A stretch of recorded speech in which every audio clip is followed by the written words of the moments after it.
여러분, 우리가 누구와 함께하는 것, 참 행복한 만남, 행복한 동행을 하는 것, 이것이 우리에게 복입니다.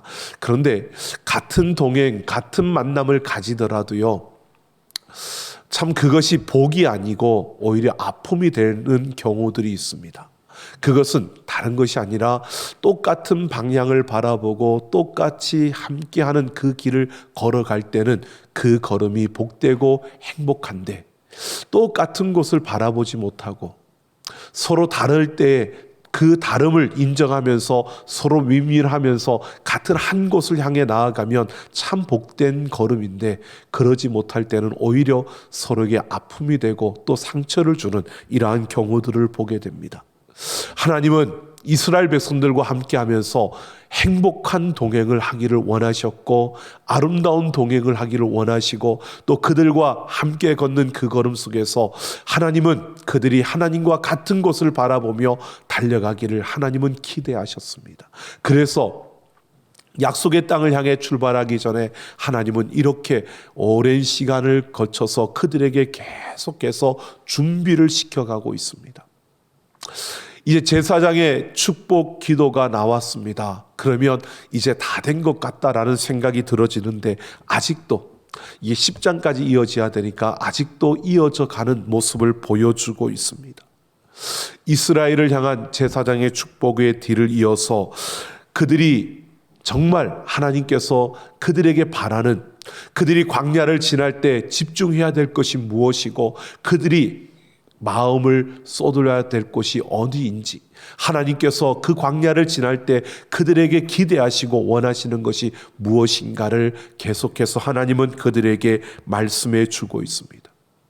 이제 장막을 중심으로 세워진 이스라엘 백성들, 그들에게 하나님은 무엇보다 이 성막, 장막을 중심으로 그들이 하나님 앞에 세워지는 그러한 삶이 되어지기를 기대하고, 이 광야를 지날 때도 이 성막이 그들에게 중심이 되기를 하나님은 원하셔서 이제 이 성막을 중심으로 이 성막의 거룩함을 어떻게 지킬 것인가, 그들이 나아가는 그 걸음 속에서 거룩한 백성으로 하나님과 어떻게 동행하며 그들이 동행하는 가운데 어떤 삶을 살아야 될 것인가를 계속해서 하나님은 그들에게 말씀해 주고 있습니다. 오늘 우리가 함께 살펴볼 7장 말씀은요, 이 성막이 완성되어진 그때에 각 지파의 지휘관들, 그 우두머리들이 그 하나님 앞에 자원하는 마음으로 예물을 드립니다. 그 예물을 드리는 모습을 오늘 우리에게 소개하고 있습니다. 자원하는 마음으로 하나님 앞에 드리는데, 그들이 그냥 드리는 게 아니고요, 하나님이 정하신 질서에 따라서 그 예물을 드리고 있는 모습을 오늘 우리에게 보여주고 있습니다. 그 질서를 통해서 하나님이 이스라엘 백성들에게 무엇을 기대하고 있는지, 그들에게 어떤 삶을 원하고 있는지를 말씀해 주고 있습니다. 오늘 이 말씀을 함께 살펴보면서 하나님과 함께 동행하기 위해서 우리가 무엇에 집중해야 되고 우리는 어떻게 살아가야 할 것인가를 함께 생각해 보려고 합니다. 오늘 1절을 보면 모세가 장막 세우기를 끝내고 그것에 기름을 발라 거룩히 구별하고 또 그 모든 기구와 기물에 기름을 발라 거룩하게 구별한 날에라고 이렇게 말하고 있습니다. 이것은 성막을 완성하고 봉헌한 날을 가리킵니다. 그런데 그 날이 언제냐? 출애굽기 40장 2절을 보면 성막을 완성하고 봉헌하는 날은요, 출애굽한 지 2년째 되는 바로 1월 1일이라고 말합니다. 여러분, 민수기 1장을 시작할 때 우리가 다 잊었겠지만 이렇게 시작했습니다. 그들을 시내 광야에 모아놓고 하나님께서 말씀하시는 그때가 언제냐? 바로 출애굽한 지 2년 되는 2월 1일이라고 했습니다. 그리고 그 말씀이 쭉 이어서 6장까지 왔습니다. 그리고 7장부터 새로운 단락이 시작되어지는데, 이게 언제냐면 시간적으로는 지금 1장부터 6장에 일어난 일보다 먼저 있었던 그 일을 지금 7장부터 하나님이 다시 이야기를 하고 있다는 것을 보여주고 있습니다. 그러니까 성막이 완성되고 봉헌되어진 날은 출애굽한 지 2년 1월 1일이었고 하나님이 그 신의 광야에서 이스라엘 백성들에게 이제 준비시키시는 그 말씀을 하기 시작한 것은 2월 1일이었습니다. 그 말씀이 제사장의 축복으로 끝나는 듯 했는데 다시 그 1월 1일에 있었던 성막 봉헌에 대한 이 부분을 하나님께서 다시 언급을 하고 있는 겁니다.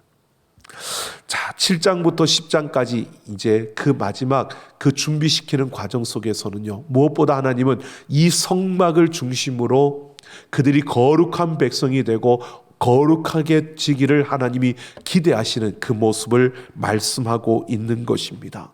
바로 이 성막이 완성되고 봉헌되었다라고 하는 것은 우리에게 무엇을 말해주느냐 하면 하나님이 거하시는 그 곳, 이 성막의 역할이 제대로 그 기능을 할, 그 역할을 할 그러한 준비가 되어졌다는 사실을 말해주고 있는 것입니다.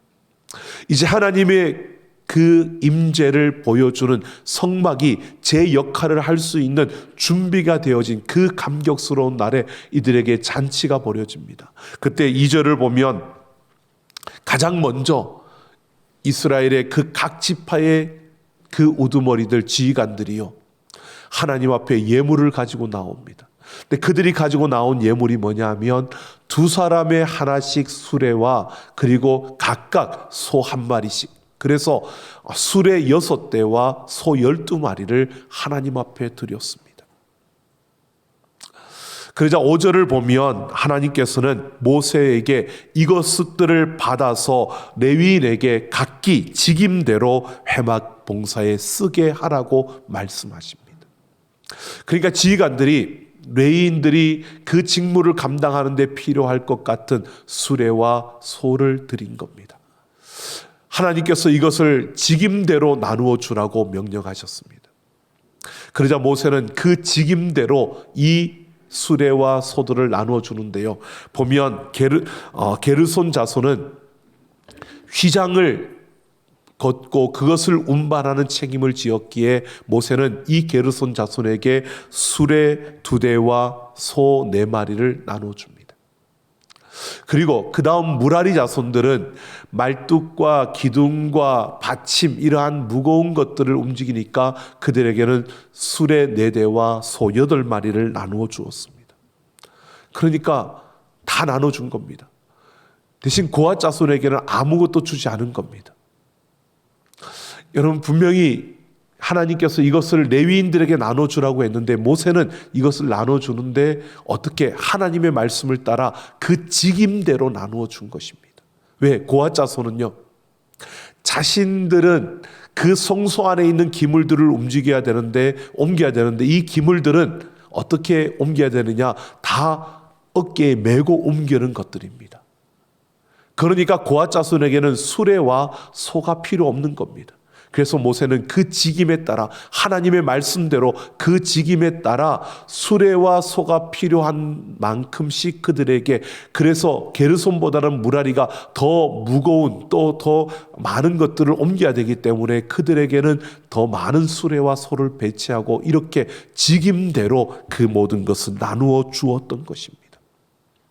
그러면서 모세는 왜 이렇게 주는지를 설명하지 않습니다. 왜? 이미 4장에서 레위인들의 각 직무를 말해 주었기 때문에, 그들의 직임에 따라서 하나님의 말씀대로 나누는 것이기 때문에, 고앗 자손들에게는 그 수레와 소가 필요하지 않기 때문에 그것을 주지 않은, 그것을 이유를 말해 주진 않습니다. 왜? 이미 언급을 했기 때문에. 그들의 직무가 무엇인지를 아는 이스라엘 백성들은 말하지 않아도 모세가 그 직임에 따라 나누어 주었다는 것을 알기 때문에 그렇게 나누어 주었습니다. 여러분, 그러면서 그들은 생각했습니다. 공평하시고 공의로우신 하나님이 수레 6대, 소 12마리를 각 그 레위 지파 가운데 세 그 가족들에게 어떻게 나눠줄까?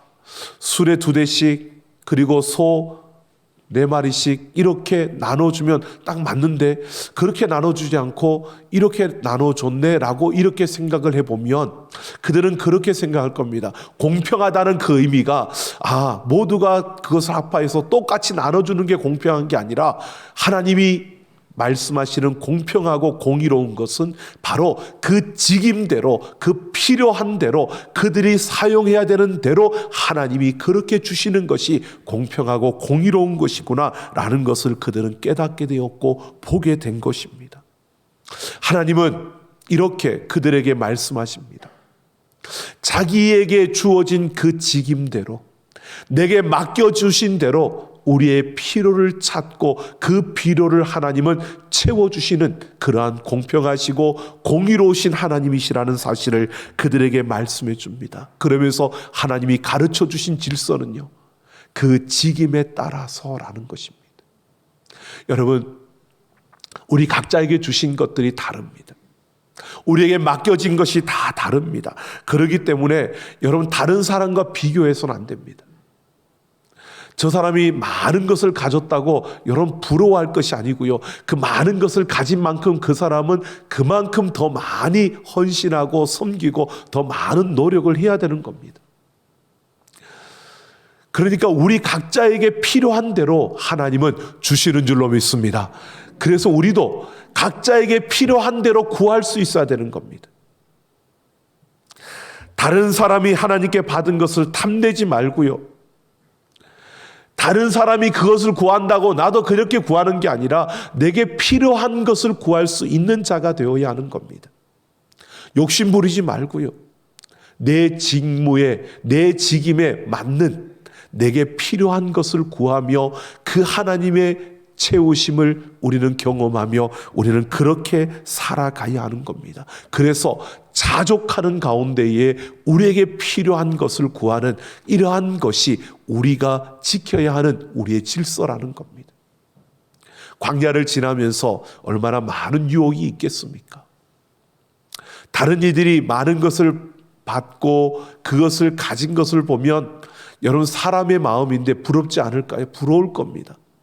하지만 하나님께서 지금 말씀하시는 것은요, 어떤 경우에도 우리의 직무에 따라 하나님께서 필요에 따라 그 필요를 채워주실 거니까 너희는 그 모든 것에서 내게 필요한 대로 채워주시는 하나님을 신뢰하며 자족하며 너희의 필요를 구하라고 말씀하고 있는 겁니다. 여러분, 우리는 내게 필요한 만큼 채워주시는 그 하나님을 신뢰하며 이 땅을 살아가는 우리의 걸음이 되기를 예수님의 이름으로 축원합니다. 그러고 난 다음에요, 각 지파의 그 지휘관들이 제단의 봉헌을 위해서 예물을 드립니다. 이들이 제단의 봉헌을 위해서 예물을 드리는데 오늘 11절을 보면, 우리 말씀 읽은 것을 보면 이렇게 말합니다. 하나님께서 모세에게 이르시기를 지휘관들은 하루 한 사람씩 제단의 봉헌물을 드릴지니라. 12지파니까 12명이 제단의 봉헌물을 드리려고 하는데 하나님께서 딱 질서를, 그 규칙을 가르쳐 주십니다. 하루에 한 사람씩 드리라는 겁니다. 여러분, 우리가 사람이기 때문에 이 지휘관들도 역시 사람입니다. 그러니까 하나님 앞에 드리는데도요, 여러분, 그 마음에 내가 먼저 드리고 싶다는 마음이 생겨날 수 있습니다. 또 12명이 지파별로 다 있지만 여러분, 어느 지파끼리 또 친한 지파들도 있지 않겠어요? 그러면 우리는 보통 길을 갈 때도 그렇지만 나하고 친한 사람하고 옆에 있고 싶은 마음이 또 있잖아요. 그러다 보니까 그들 마음속에 나는 저 친구하고 같이 드리고 싶어. 그러니까 저 친구 뒤에 내가 드리고 싶어. 그리고 그 옆에 갈 수도 있고요. 또 줄을 서서 드리게 하는데 그 줄을 섰을 때에도 또 그럴 수 있을 것 같습니다. 여러분, 그 줄을 섰을 때에도 생각할 때에 내가 좀 더 빨리 드리고 좀 끝내고 나갔으면 좋겠어 라고 생각하면 여러분, 새치기도 할 마음도 생기지 않을까? 여러분, 물론 아닐 거라고 생각하지만 여러분, 그런 마음도 일어날 수 있고요. 우리는 죄성을 가진 그러한 존재이기 때문에 충분히 그런 가능성이 있는 자들입니다. 그런데 하나님께서는 그런 인간의 죄성에 의해서 훼손되지 않도록 질서를 제시해 주신 겁니다. 각 사람이 하루에 한 명씩. 자, 그렇게 봉헌물을 드리도록 하게 한 것입니다. 여러분 12명이 한꺼번에 막 드리면 어떻게 될까요? 제사장들이 그것을 감당할 힘이 모자랄 겁니다. 여러분 그 양이 어마어마했습니다. 여러분 보십시오. 이제 12절부터 83절까지 바로 어떤 말씀이냐? 83절까지가요. 지금 이 12명의 그 지휘관들이 드리는 예물을 소개하고 있습니다. 그런데 그 예물의 양이 똑같습니다. 12명이 다 똑같습니다. 근데 그냥 작게 드리는 게 아닙니다. 어마어마한 양을 똑같이 드립니다. 근데 이 12절부터 83절을 쭉 읽어보면요. 똑같은 단순한 문장이 계속 12번 반복됩니다. 단지 지파 이름과 그 지휘관 이름만 다를 뿐이고 핸드폰을 계속 켜시네요. 자, 지휘관 이름만 다를 뿐이고 계속해서 우리가 이 예물을 드리고 있는 그 모습을 볼 수가 있습니다. 여러분 그래서 우리가 성경을 읽다 보면 이런 부분에 오면 성경이 지겨워집니다. 계속 똑같은 건데 왜 자꾸 소 몇 마리 이걸 계속 반복할까? 그런데 12번을 똑같이 반복해서 기록해 놓고 있다는 것을 보게 됩니다. 여러분 이 가운데 오늘 우리는 보게 됩니다. 하나님이 가감하지 않고요.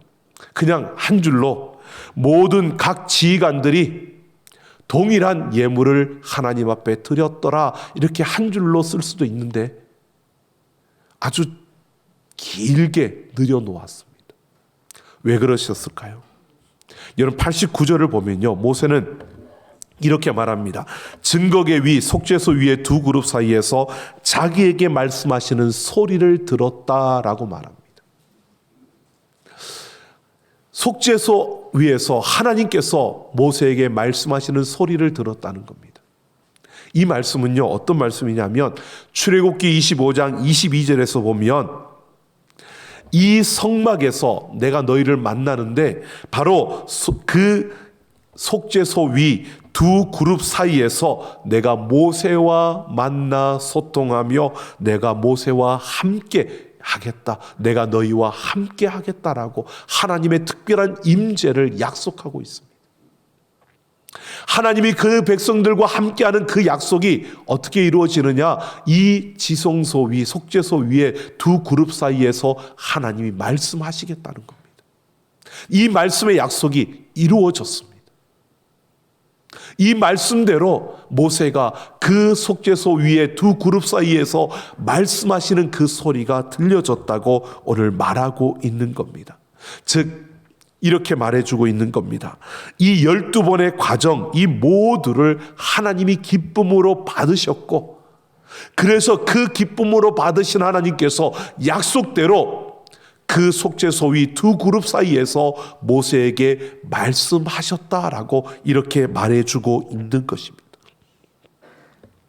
바로 하나님께서 그들과 소통하며 하나님과 동행하는 그 특권을 그들에게 이루셨음을 말해주고 있는 것입니다.